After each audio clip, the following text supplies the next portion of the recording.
Hola, buenas noches a todos. El día de hoy, la sesión de la Sociedad de Medicina de Urgencias se va a dedicar a un tema de neumología que es de gran importancia para todos nosotros. Estamos hablando de las enfermedades crónicas de del pulmón, como puede ser el EPOC, que es de gran importancia en nuestro medio, y las exacerbaciones, que como nosotros podemos ver en esta temporada de frío, cada vez se están dando más. Tenemos un aumento en todo lo que es la patología pulmonar. Va a estar con nosotros un gran amigo, una persona con la que tuve pues la fortuna de trabajar. Es una persona, un ser humano grandioso, un gran médico. Él es médico cirujano por la Universidad Panamericana, es médico internista por el Hospital Español, neumólogo por el Instituto Nacional de Enfermedades Respiratorias y tiene un diplomado agregado a todo esto en medicina de aviación por la Administración Federal de Estados Unidos, que hizo en Oklahoma. Sus temas de interés principal son el EPOC y el asma. Él es un gran speaker de lo que sería la red EPOC México, la Sociedad Mexicana de Neumología, la Sociedad de Cirugía de Tórax y la Asociación Latinoamericana de Tórax y la Sociedad Europea Respiratoria. Es un gran amigo, una gran persona, como siempre, está un poquito ocupado.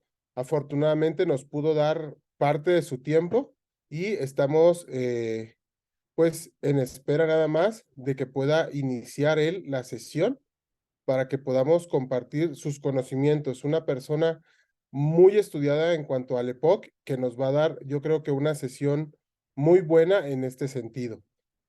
Todas las preguntas que tengan, les pido que las apunten para que las puedan hacer al final de la sesión y podamos checar con esto todas nuestras dudas que tengamos.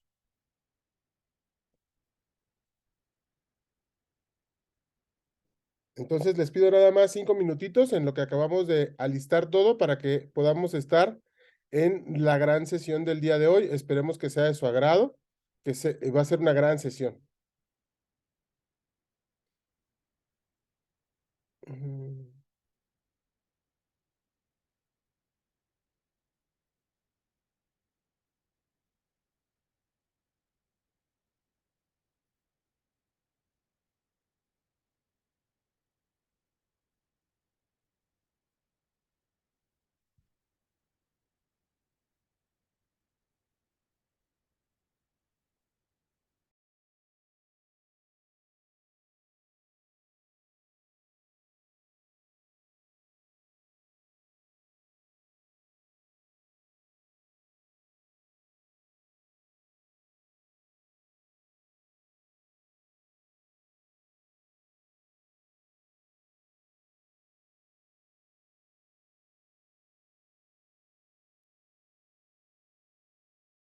Ollita, ¿ya estás por aquí?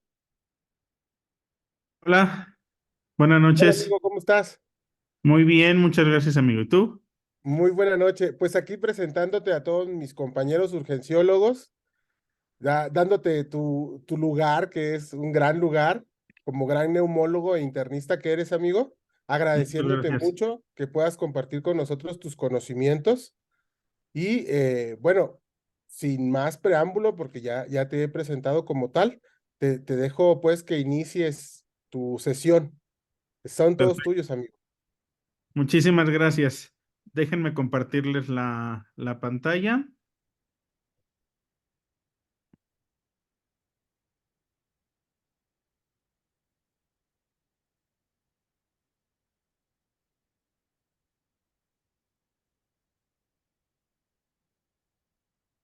Ustedes me dicen si ya la ven por ahí. Ya estamos ahí, amigo. Perfecto. Bueno, pues muchísimas gracias. Buenas noches a todos. Una disculpa por la tardanza, pero acá en mi rancho el internet luego falla un poquito. Doctor Blanco, muchísimas gracias por la invitación. Es un placer poder estar acá con ustedes y bueno, pues platicar de uno de los temas que más a mí me apasionan, que es la enfermedad pulmonar obstructiva crónica y específicamente pues de las exacerbaciones de la enfermedad, ¿no? Entonces, pues vamos a hablar ahora sobre la importancia de las exacerbaciones de POC y pues entendiendo un poquito el hito de esta enfermedad, entendiendo como el hito científico, el hito respiratorio, pues algo que nos tiene que hacer cambiar la perspectiva de algo que nosotros ya conocíamos antes, que pues es la enfermedad pulmonar obstructiva crónica, ¿no? Y bueno, pues aquí me gustaría empezar con esta frase que decía, quosque tandem abuteri paciencia nostra, ¿cuándo podremos dejar de abusar de nuestra paciencia? Y probablemente eso ya pasó con las exacerbaciones, ¿no? Porque hemos llegado a un punto en el cual hemos reconocido que las exacerbaciones son lo más importante de la enfermedad pulmonar obstructiva crónica y que si hay algo que tenemos que enfocarnos al 100 hoy es precisamente en eso. Entonces, quisiera yo preguntarles si en realidad es este el hito de la época, ¿no? Si en realidad es el conocer estos dos tipos de fenotipos clásicos de la enfermedad, como nos enseñó el doctor Netter, ¿no? Que son finalmente la bronquitis crónica, que es la que está en la izquierda, que es el paciente que tiene cianosis peribucal, que tiene cianosis en los dedos, cianosis distal, que es un paciente que tiene, lo pinta el doctor Netter con un pañuelo y con una taza o con un vasito de plástico porque todo el tiempo está expectorando, es el fenotipo de bronquitis crónica o el blue blotter como lo conocemos, o por el otro lado, el paciente fenotipo perdón, el pink puffer, el enfisematoso, que es el paciente cuyo síntoma predominante es la disnea, que tiene usos accesorios de la respiración, que tiene muchas otras comorbilidades, ¿no? Ese probablemente haya sido el hito del EPOC durante mucho tiempo. Y si nosotros vemos, pues si nosotros buscamos en la literatura, pues una de las primeras descripciones que podemos encontrar en la literatura de EPOC probablemente sea Sancho Panza, ¿no? Porque si nosotros vemos a Sancho Panza, pues es el paciente que tiene el fenotipo del blue blotter, del abotargado azul, y pues Alonso Quijano decía, hoy me he decidido por este Sancho Panza belicoso, viejo amigo que hacía tiempo no fumaba. Durante muchos años este fue el hito más importante de la enfermedad, entender los fenotipos, entender cómo se comportan y cómo los podemos tratar, ¿no? Entonces, hay que recordar que EPOC sin duda pues es el modelo de enfermedad crónica del siglo XXI. ¿Por qué? Pues porque sabemos que 384 millones de personas tienen EPOC, lo que equivale a 1 de cada 10 adultos. Pero el problema es que eso es solo la punta del iceberg, ¿no? Porque se estima que más de la mitad de los pacientes que tienen esta enfermedad pueden estar sin diagnosticar. Sabemos ya bien que EPOC es la segunda causa de ingreso en urgencias y ustedes que son los expertos en esto, pues lo saben, en muchos países ya es la tercera causa de muerte en el mundo, responsable de unos 3 millones de fallecimientos anuales. Y sabemos que aquellos pacientes que tienen una exacerbación de EPOC hoy, que visitan urgencias hoy, vuelven a ingresar al hospital o pueden morir en los siguientes 90 días de la exacerbación, tan solo 3 meses después. Entonces, ahí empezamos a ver la relevancia de entender las exacerbaciones, ¿no? Las exacerbaciones son un componente característico de la enfermedad y el informe GOLD, que son las guías que nos han encaminado y que nos han llevado sobre esta enfermedad durante todo el tiempo, pues nos define, y ahorita vamos a hablar sobre eso, que una exacerbación es un evento caracterizado por disnea, tos y expectoración que tiene un empeoramiento en menos de 14 días, ¿no? Entonces, evidentemente los pacientes ingresan, tienen un aumento de síntomas, disnea, más purulencia del esputo, más expectoración, incremento de la tos, incremento de las sibilancias, ¿sale? Y tenemos que entender que vamos a clasificar también esas exacerbaciones de acuerdo a la severidad, ¿no? En leve, moderadas o graves, que lo vamos a platicar un poquito más adelante.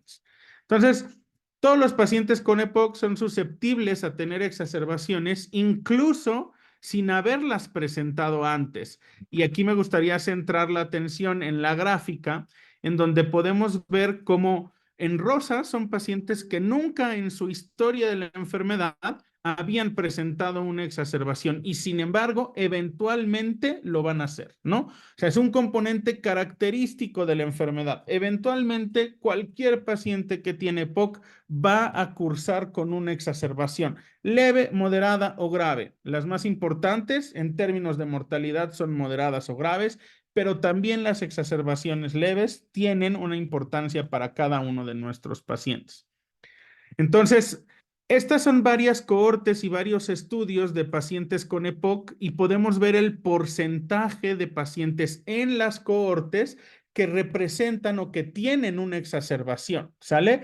Tenemos del lado izquierdo estudios de cohorte y del lado derecho ya estudios de vida real. Entonces vemos que pues es muy variado el porcentaje, pero por lo menos el 40%, 4 de cada 10 de nuestros pacientes van a tener una exacerbación a lo largo de su vida.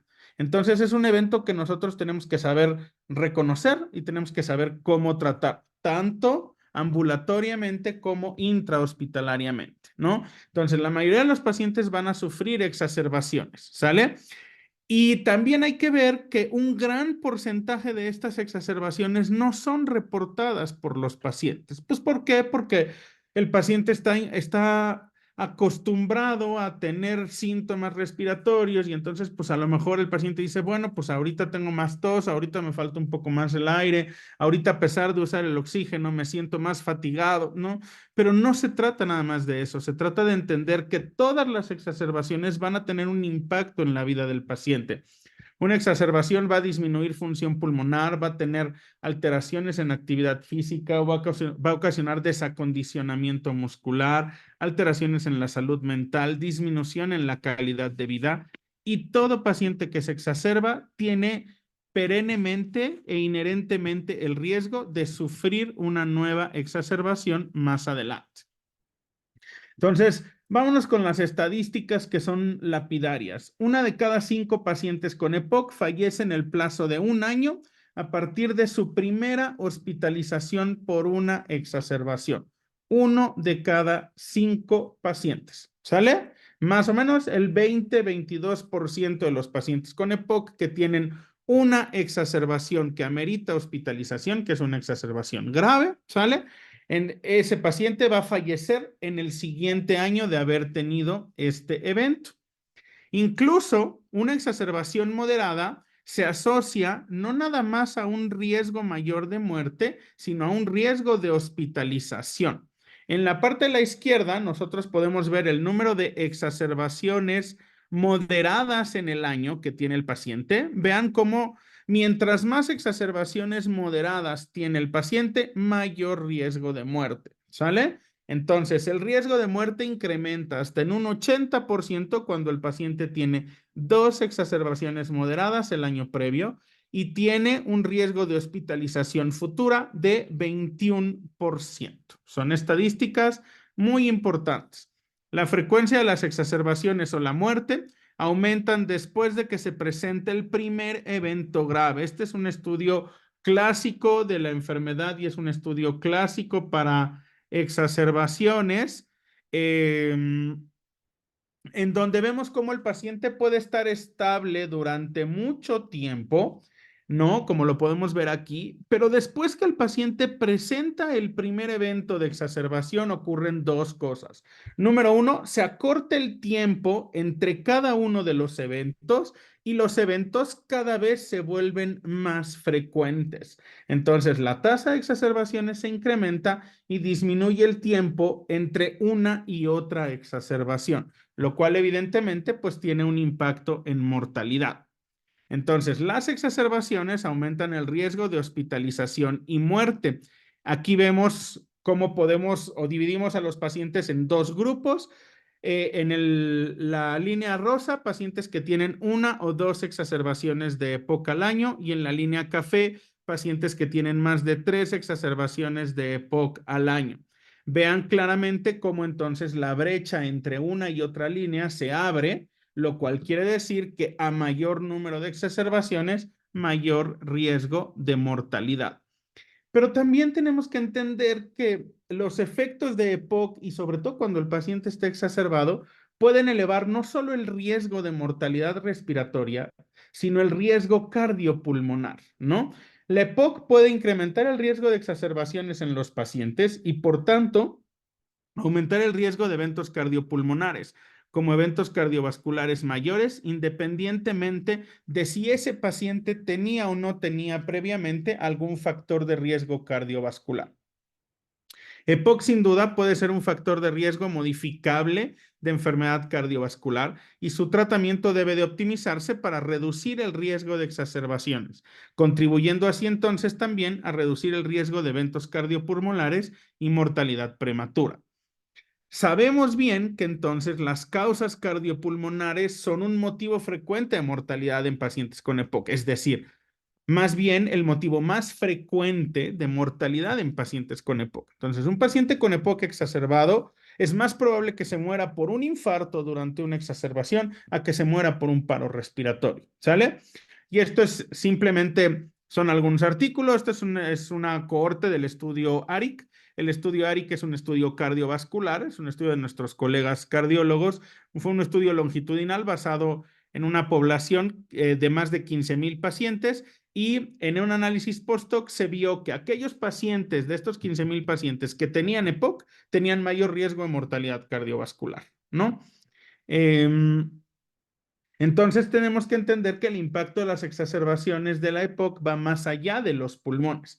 Los pacientes tienen un mayor riesgo de eventos cardiovasculares agudos en los primeros 30 días después de experimentar una exacerbación. Y vean cómo este riesgo se incrementa o se triplica si la exacerbación es grave, ¿no? Cualquier exacerbación puede incrementar el riesgo de un evento cardiovascular en 32%. Y si esta exacerbación fue grave, es decir, el paciente estuvo en la terapia intensiva, el riesgo de un evento cardiovascular va a ser de 85%, ¿no? Eso es bien, bien importante. ¿Cuáles son los mecanismos potenciales del riesgo cardiopulmonar impulsado por la EPOC? Bueno, pues los mecanismos potenciales son la inflamación, la hiperinsuflación y la hipoxemia. La inflamación pulmonar de la EPOC impulsa la inflamación sistémica, favorece una aterosclerosis acelerada, tanto en el corazón como en la vasculatura, ¿no? La hiperinsuflación que ocurre cuando los pacientes están exacerbados, esa hiperinsuflación hace que el paciente tenga más autopip, entonces la hiperinsuflación comprime el corazón, ¿no? La PIP reduce el gasto cardíaco y pues el paciente puede tener un riesgo de mortalidad mayor. Y la hipoxemia, ¿no? Sabemos claramente que la hipoxemia me lleva a mayor riesgo de hipertensión pulmonar y a mayor riesgo de insuficiencia cardíaca derecha. En comparación con los pacientes que no tienen EPOC, aquellos que sí lo tienen un riesgo elevado de sufrir enfermedades cardiovasculares, como lo pueden ver ustedes aquí. En azul son pacientes con EPOC, en verde son pacientes sin EPOC. Entonces, el solo hecho de tener EPOC incrementa el riesgo de que el paciente pueda tener enfermedad coronaria, insuficiencia cardíaca congestiva o infarto, ¿no? Solamente el 50% de los pacientes que tienen exacerbación el día de hoy siguen vivos a 4 años. Y a mí me gustaría que eso ustedes, y me van a corregir porque puedo estar equivocado en las estadísticas, ¿no? Pero un paciente que llega con un infarto agudo al miocardio a urgencias, que es candidato a hacerle una angioplastía primaria, la mortalidad cardiovascular a 5 años es de probablemente 8 o 9%, y corríjanme por favor si me equivoco, ¿no? El 50%, la mitad de mis pacientes con EPOC que llegan a urgencias con EPOC exacerbado y que yo les tengo que poner ventilación mecánica no invasiva, ¿sale? Esos pacientes, la mitad van a estar muertos a los 4 años posteriores de una exacerbación. Entonces, es evidente que tenemos que intervenir, pues no solo durante la exacerbación, sino también de manera temprana. Y bueno, pues si estamos en una institución, ¿no? Y si no estamos en una institución, si también vemos la carga económica, pues son una carga económica brutal. En Estados Unidos los costos económicos anuales ascienden a más de 24,000 millones de dólares en atención de EPOC. El promedio anual de pacientes con EPOC son 8 millones de consultas, con 1.5 millones de visitas a urgencias y 673,000 hospitalizaciones. O sea, la mitad de los pacientes que llegan a urgencias se tienen que hospitalizar. Y entonces de estos pacientes, la mitad va a estar vivo a 5 años. Los costos de un paciente con EPOC es 5 veces más alto comparado con otra enfermedad y las exacerbaciones incrementan hasta 10 veces más el costo por el paciente. Vean ustedes aquí el costo, por ejemplo, un paciente exacerbado, ¿no? Tiene un costo promedio de $11,195. Y si ese paciente yo me lo tengo que llevar a ventilación mecánica o a una unidad de cuidados intensivos, hasta $28,588, lo cual quiere decir que contribuye al menos al 50-70% del costo total directo de la enfermedad, ¿no? ¿Cuáles son los síntomas, ¿no? de una exacerbación? Pues todos los conocemos: incremento en la disnea, incremento en la producción de esputo, incremento en la purulencia de esputo. Y los mecanismos subyacentes, pues son un incremento del estado catabólico, adelgazamiento de la luz de la vía aérea, incremento en alteración, ventilación, perfusión, hipertrofia de glándulas mucosas, hiperplasia de células caliciformes, degranulación de células caliciformes y reclutamiento celular, principalmente de neutrófilos y eosinófilos. Entonces, finalmente, esto me lleva a una hiperinflamación pulmonar, ¿no? Pero por la teoría del desbordamiento inflamatorio de interleuquina 6, que hace que la interleuquina 6 se pase del pulmón hacia el torrente circulatorio, esa inflamación va a llegar a ser sistémica. Entonces, la inflamación no nada más va a ser pulmonar, va a ser musculoesquelética. Los pacientes con EPOC exacerbado tienen mayor riesgo de tener osteoporosis, sarcopenia, caquexia. Metabólicamente son pacientes que tienen mayor riesgo de tener diabetes, obesidad. Cardiovascular son pacientes que tienen mayor riesgo de tener hipertensión, evento vascular cerebral, fibrilación auricular, falla renal. Y durante un evento agudo, evidentemente va a haber más remodelación tisular, mayor probabilidad de disfunción miocárdica y de falla orgánica, ¿sale? Entonces, más bien, este es el verdadero hito de la enfermedad, ¿no? ¿Y por qué una montaña rusa? Pues porque esa es la montaña rusa que viven los pacientes durante las exacerbaciones, ¿no?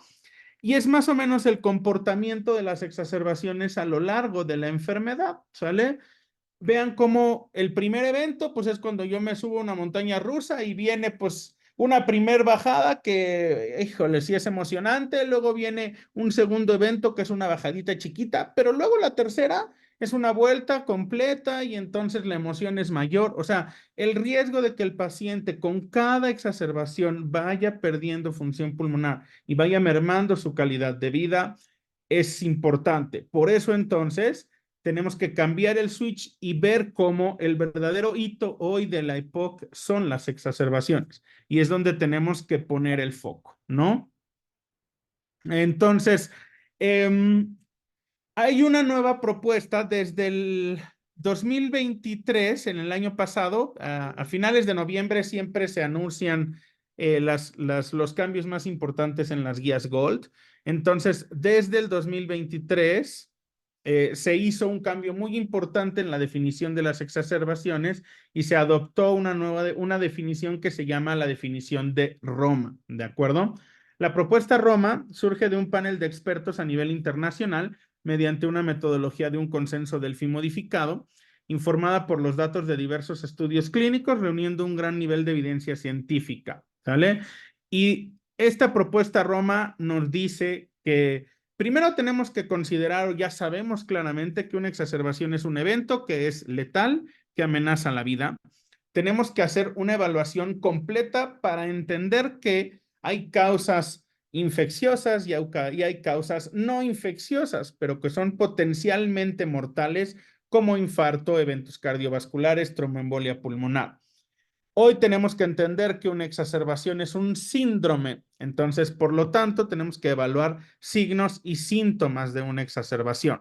Evaluar la gravedad con apoyo de estudios paraclínicos, laboratorios, marcadores de inflamación, evidentemente una gasometría arterial y establecer obligatoriamente la causa, ¿no? Esa es la lo más importante de la propuesta Roma. Este es el artículo donde salió esta propuesta a finales del 2021.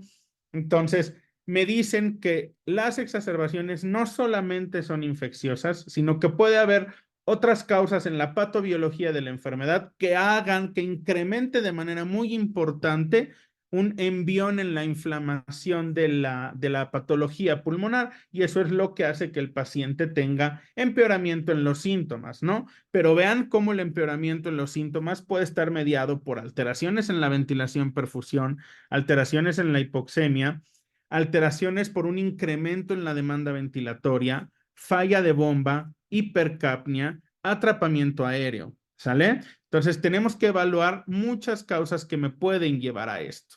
Y entonces Gold me dice que cuando un paciente está exacerbado, tenemos que evaluar síntomas y signos, ¿no? Descartar que tenga neumonía, falla cardíaca, tromboembolia pulmonar, ¿sale? Entonces, los signos más importantes a evaluar durante una exacerbación: taquicardia, taquipnea, volumen de la expectoración, color de la expectoración y uso de músculos accesorios de la ventilación, distrés respiratorio. Tenemos que evaluar la severidad de la exacerbación, no solamente clínica, sino a través de estudios de laboratorio, proteína C reactiva, gasometría arterial, y es evidente que tenemos que establecer cuál es la causa. Si fue infecciosa, si es viral o bacteriana, o si fue alguna otra causa, sobre todo cardiopulmonar. Entonces, ¿cuáles son las causas más frecuentes de una exacerbación con EPOC? Pues tenemos neumonía, que eso con una radiografía de tórax podemos corroborarlo. Tenemos tromboembolia pulmonar. Para tromboembolia pulmonar sabemos que el dímero D no es útil, entonces una angiotomografía de tórax, ¿no? Falla cardíaca. Para la falla cardíaca, pues nos recomiendan el uso de radiografía de tórax, péptido natriurético B, ecocardiograma, ¿no? Neumotórax, un ultrasonido torácico que cada vez se está usando más en el bedside del paciente, una radiografía de tórax, ¿no? O un infarto al miocardio, que bueno, pues sabemos que con un electrocardiograma y con curvas enzimáticas nosotros lo podemos lograr, ¿vale? Entonces, básicamente en el enfoque tradicional está primero la enfermedad. Sabemos que en la enfermedad hay un empeoramiento de síntomas. Este empeoramiento de síntomas me va a llevar a una exacerbación de la enfermedad. Y entonces yo voy a dar un tratamiento, pero voy a tener que lidiar con las consecuencias de esa exacerbación. Si nosotros aplicamos el enfoque Roma, pues puede ser un poquito diferente, ¿no? Primero tenemos que entender que antes de la enfermedad puede haber factores que hicieron que esa enfermedad se exacerbara. Entonces tenemos que poner la etiología primero, ver cuál fue lo que llevó a nuestro paciente a estar peor, ¿sale? Después de eso, entonces, sabemos que hay un incremento en la biopatología, o sea, hay un incremento en la inflamación pulmonar, ¿no? Entendemos que fisiopatológicamente, signológicamente, los pacientes van a tener taquicardia, taquipnea, ¿no? Y durante el tiempo van a desarrollar una exacerbación y nosotros tenemos que hacer un diagnóstico diferencial, ¿sale? Vean cómo ¿cuáles, si nosotros aplicamos, ¿no?, los criterios de Roma? ¿Cuáles son los criterios de Roma? Frecuencia cardíaca arriba de 95, frecuencia respiratoria arriba de 24, proteína C reactiva arriba de 10, un índice de PAFI, ¿no?, menor a 310, una PaCO2 mayor a 45 y un pH menor a 735. Vean entonces cómo de acuerdo al número de criterios, ¿sí?, también podemos ver cómo la mediana o el rango de hospitalización incrementa. Vean cómo si, por ejemplo, el paciente tiene 2 criterios moderados, ¿no?, que están en amarillo, el paciente va a estar al menos 7 días en el hospital. Pero si el paciente tiene tan solo un criterio de severidad, o sea, tiene hipercapnia o acidosis respiratoria, el paciente va a estar más tiempo en el hospital, ¿sale? Entonces, también hay otra propuesta que es la propuesta de los españoles, de la GES-EPOC, que se llama, en vez de llamarle la propuesta Roma, lo conoceríamos como un síndrome de agudización de la enfermedad. Y personalmente me parece que es la mejor manera de verlo. Un síndrome de agudización del EPOC se define como un episodio de inestabilidad clínica que se produce en un paciente con EPOC como consecuencia del agravamiento de la limitación expiratoria al flujo aéreo o del proceso inflamatorio subyacente y se caracteriza por un empeoramiento agudo de los síntomas respiratorios respecto de la situación basal del individuo. Desde el punto de vista fisiopatológico, un síndrome de agudización del EPOC es un evento complejo y heterogéneo que comprende un conjunto de alteraciones diversas que bien de forma aislada o combinada se expresan clínicamente de manera similar en el paciente con EPOC. Entonces, un paciente con EPOC exacerbado, ¿no? Ellos nos dicen, los españoles nos dicen, tenemos que saber por qué se exacerbó. Si tuvo una infección respiratoria, ¿cómo voy a saber si tuvo una infección respiratoria? Por un cambio en la coloración de la expectoración, fiebre, neutrófilos, PCR elevada, datos en la tomografía de tórax que apoyen consolidación, vidrio despulido. Tengo que saber si tuvo un evento cardiovascular, tomando un electrocardiograma, troponina, dímero D, a lo mejor haciendo un angiotac de coronarias incluso, ¿no? Hay que saber si tuvo un brote inflamatorio, si tuvo una tromboembolia pulmonar por alteraciones funcionales, por ejemplo, ¿no? O si tuvo una exacerbación porque el paciente está con un brote de ansiedad o con un brote psicótico, porque tuvo una exacerbación porque el paciente tiene mala adherencia a su medicamento, que también es importante, porque tiene una mala situación social o simplemente porque el paciente se está haciendo viejo, ¿no? Entonces, con base en eso, tenemos que hacer un tratamiento personalizado. Y este también es muy interesante porque vean entonces cómo el paciente que tiene una exacerbación leve, ellos clasifican las exacerbaciones de POC en leve, moderada, grave y muy grave.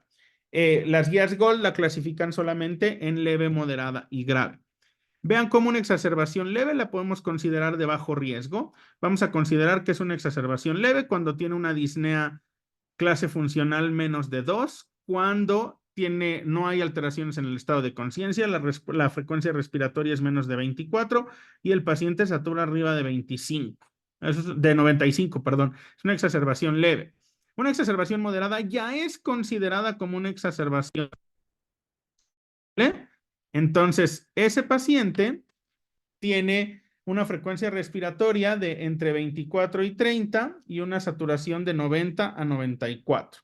Una exacerbación grave va a ser un paciente que tiene una clase funcional arriba de 3, tiene somnolencia, frecuencia respiratoria arriba de 30, una PaCO2 menos de 60 y una saturación por debajo de 90.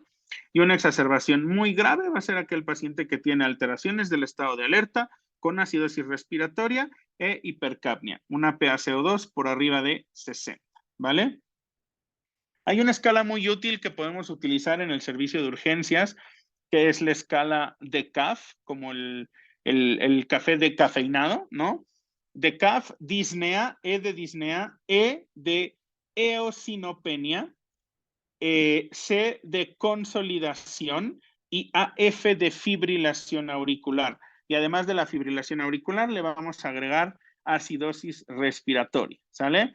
Entonces, si el paciente tiene disnea que no es clínicamente significativa, le vamos a dar un punto. Si es clínicamente significativa, 2 puntos. Si tiene eosinopenia, 1 punto. Si está consolidado, 1 punto. Si tiene acidosis respiratoria moderada o severa, definida por un pH menos de 7.3, le voy a dar 1 punto.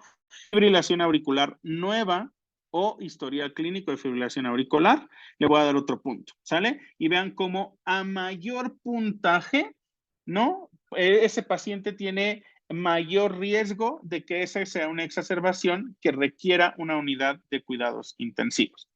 Entonces, tenemos 2 algoritmos grandes que han sido propuestos para las exacerbaciones. El algoritmo de la izquierda es el algoritmo que propone Gold y el algoritmo de la derecha es el algoritmo que propone GES-EPOC, que son las guías españolas. Vámonos con el algoritmo de Gold.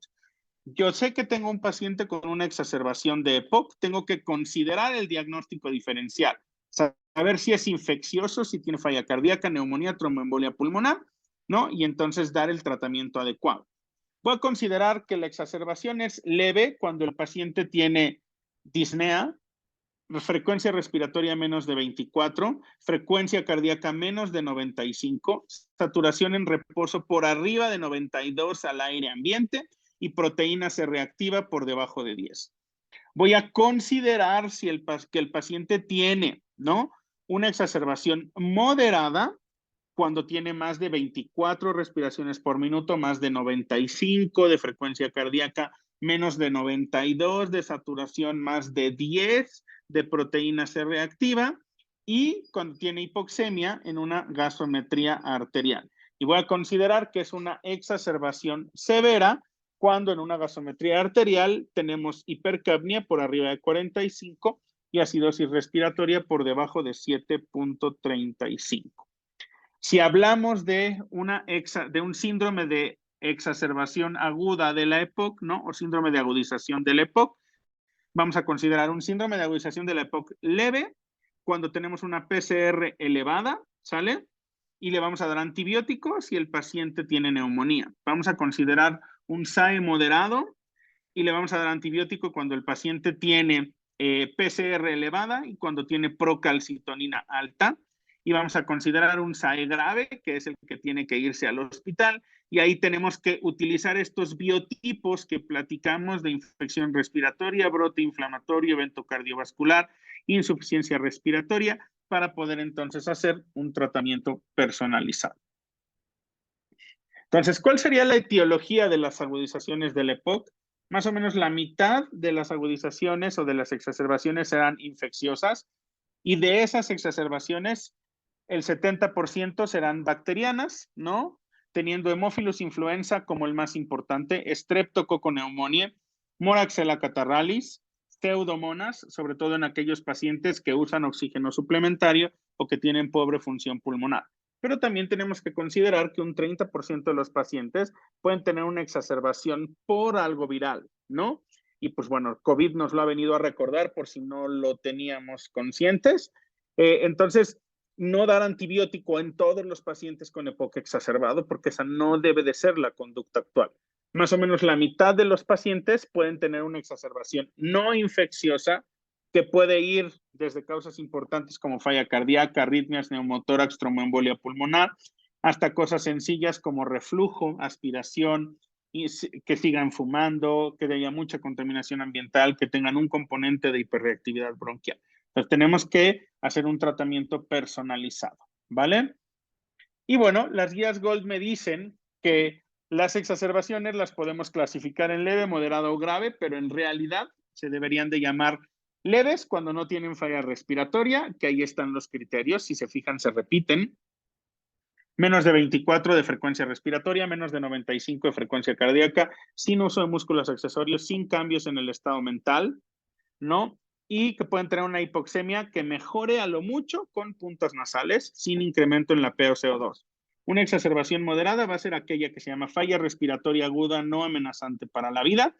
Los pacientes tienen más taquicardia, más taquipnea, uso de músculos accesorios, todavía no tienen cambios en el estado mental, requieren más oxígeno y tienen una hipercapnia moderada. Y la falla respiratoria aguda amenazante para la vida va a ser aquella que tiene una hipercapnia por arriba de 60 de PaCO2 con un pH por debajo de 7.25. Ahora, ¿qué evidencia tenemos sobre la ventilación mecánica no invasiva? La ventilación mecánica no invasiva está indicada cuando hay falla al tratamiento conservador, cuando tenemos básicamente persistencia de hipercapnia con hipoxemia o uso de músculos accesorios o distrés respiratorio en el examen clínico. La ventilación mecánica no invasiva ayuda a evitar complicaciones asociadas a una intubación como trauma de la vía aérea, sedación, neumonía asociada a ventilación. Sabemos claramente que reduce la mortalidad, reduce la necesidad de intubación y podemos indicarlo en pacientes que tienen un pH por debajo de 7.35 con un PaCO2 por arriba de 50. También se puede indicar para destete de ventilación mecánica invasiva, ¿sale?